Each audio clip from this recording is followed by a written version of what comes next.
3 महीने हो गए। दिनेश ने कुछ भी रुपए नहीं भेजे हैं। अब तो मेरे पास खाने का पूरा राशन खत्म हो गया है। बिल्कुल भी रुपया नहीं बचा है। ऐसे तो अब मैं क्या खाऊंगी। लगता है इस उम्र में अब मुझे खुद ही काम करना पड़ेगा। चलो, जैसी भगवान की इच्छा। काम ढूंढने के लिए अम्मा पास ही के बिरजू के ढाबे पर जाती है। बिरजू का ढाबा अम्मा के घर से कुछ ही दूरी पर था, पर वो कुछ अच्छा चलता नहीं था। बिरजू बेटा, तेरे ढाबे पर कुछ काम मिल जाएगा मेरे लायक। अब इस उम्र में क्या काम करोगे तुम अम्मा?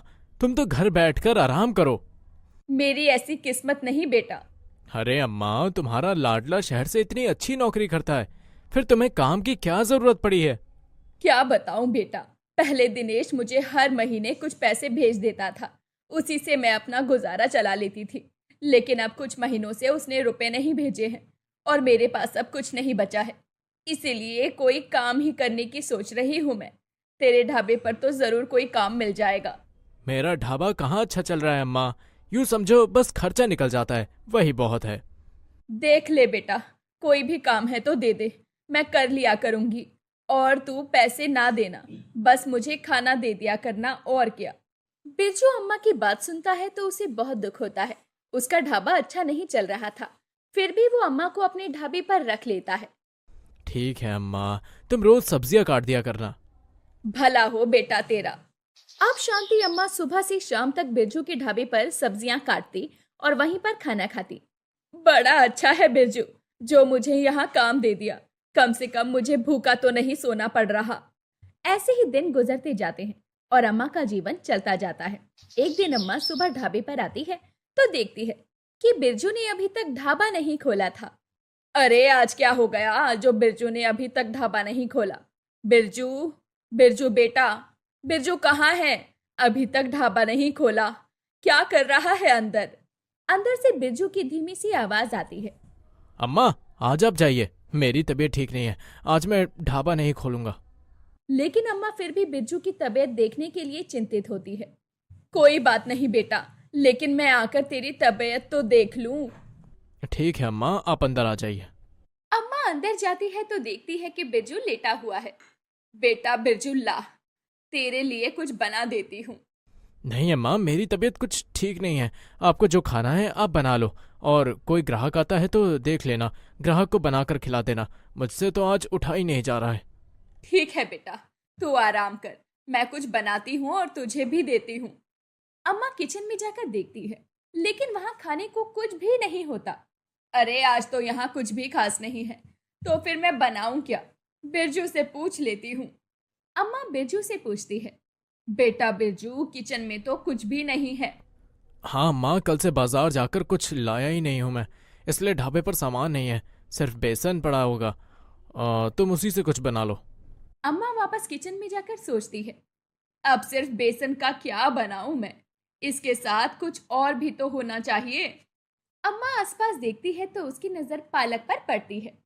क्यों ना मैं बेसन और पालक के पकोड़े बना लूं? हाँ, ये अच्छा रहेगा। अम्मा पालक काट कर बेसन घोलकर पालक के पकोड़े बनाने लगती है। पकोड़े की खुशबू सूंघकर बिरजू अम्मा से कहता है, अरे अम्मा, क्या बनाया है तुमने? बड़ी अच्छी खुशबू आ रही है। पालक के पकोड़े बनाए हैं। तभी एक बड़ी सी गाड़ी बिरजू के ढाबे के सामने रुकती है। उसमें से एक साहब ढाबे में अम्मा के पास आकर बोलते हैं, अम्मा, बहुत ज्यादा भूख लगी है, आपके पास क्या मिलेगा खाने को? अभी तो बेटा पालक के पकोड़े मिल जाएंगे तुम्हें। पालक के पकौड़े? हाँ बेटा, बहुत ही स्वादिष्ट हैं। और तो और बिल्कुल अभी बनाए हैं मैंने, गर्मा गर्म पकोड़े। तुम्हें बहुत अच्छे लगेंगे। ठीक है, आपके पास जो कुछ खाने का है तो दे दो, कुछ भी चलेगा, मुझे बहुत भूख लगी है।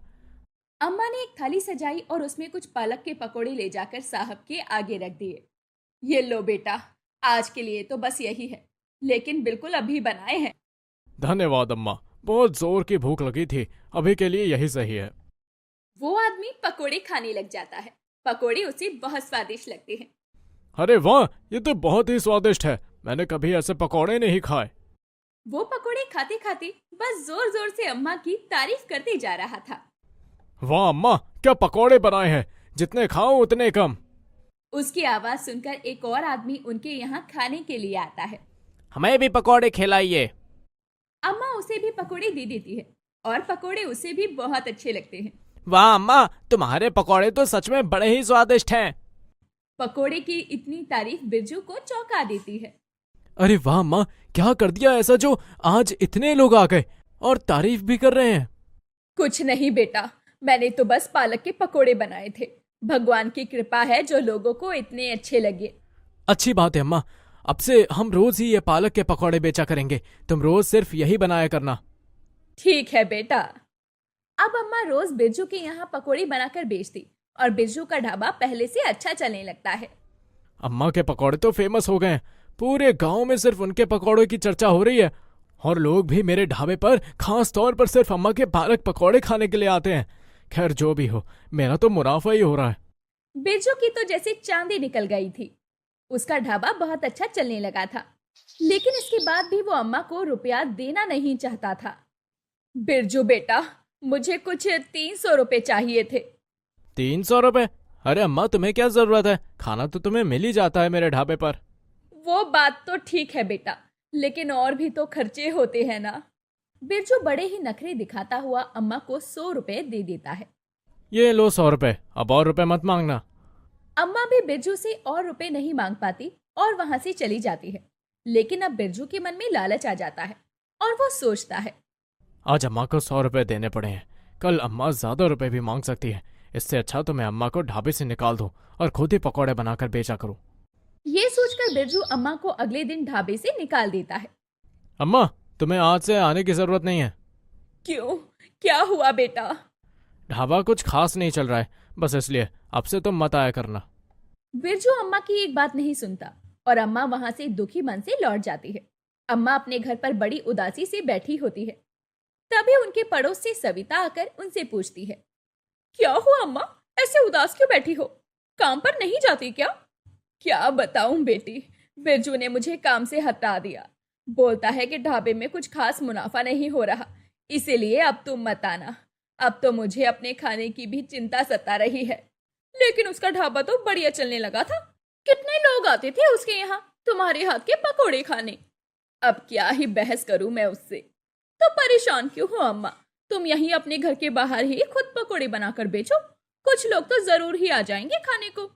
अच्छा, लेकिन पकोड़े का सामान लाने के लिए भी तो रुपए नहीं है मेरे पास। ये लो अम्मा, 250 रुपए, इतने में सामान आ जाएगा। अम्मा बड़ी खुश होती है। ठीक है बेटी, मेरे पास जब 250 रुपए होंगे तो मैं लौटा दूंगी। अरे हाँ अम्मा, चिंता मत करो, तुम अपनी दुकान खोलो। अम्मा ऐसा ही करती है और अपने घर के बाहर ही पालक के पकोड़े बनाकर बेचने लगती है और अम्मा के पकोड़े बिकने भी लगते हैं। अरे अम्मा, 20 रुपए के पकोड़े तो देना। ये लो। वाह, पकोड़े बड़े बढ़िया बने हैं, लाओ 20 रुपए के और दे दो।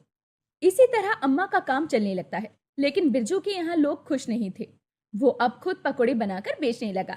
मगर अब लोग पकोड़े खाने तो जरूर आते, पर किसी को भी पकोड़े अच्छे नहीं लगते। अरे ये कैसे पकौड़े बने? इसमें तो कुछ स्वाद ही नहीं है।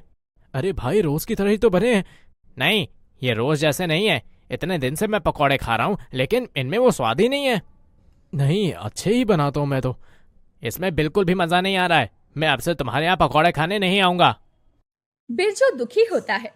लगता है मुझे उन अम्मा को ढाबे पर पकौड़े बनाने के लिए वापस बुलाना पड़ेगा। वो अम्मा के घर पहुंचता है तो थोड़ा चौंक जाता है।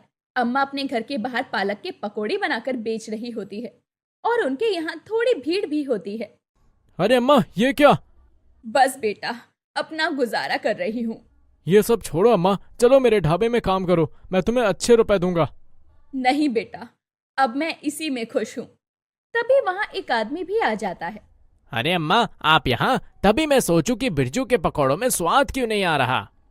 ये सुनते ही बिरजू वहाँ से चला जाता है और वो आदमी अम्मा से पकोड़े मांगता है। लाओ अम्मा, पकौड़े खिलाओ। आदमी पकोड़े खाते ही खुश हो जाता है और तारीफ करता है। वाह अम्मा, ये है अम्मा के पालक के पकौड़े, जो और कहीं नहीं मिलते। ऐसे ही अम्मा का काम धीरे धीरे अच्छा चलने लगता है और आसपास सभी जगह अम्मा फेमस हो जाती है और उनकी परेशानी दूर हो जाती है।